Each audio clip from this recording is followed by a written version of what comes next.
gagamitin yung mga ano ng mga politicians. Ano yung paalala po natin sa ating Ang mga una kababayan? kong hihingin sa Kongreso, bilisan nyo magpasa ng batas regulating deepfakes.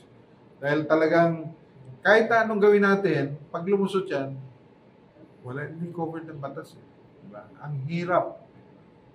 We are not the only country who's having problems with that. It's a worldwide problem. No? We have to be very observant. Kailangan natin ng gamitin ng konting talino sa pagnood o pagbasa itong mga materials na kita natin online. Very discerning tayo because hindi lahat totoo.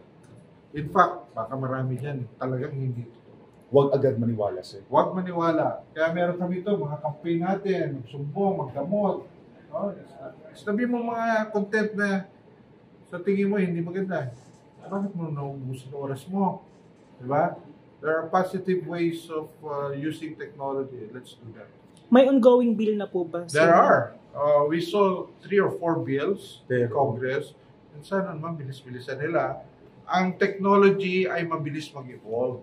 Dapat meron ding paraan ang Kongreso natin na mabilis rin silang pumasa na to keep up with the technology trends.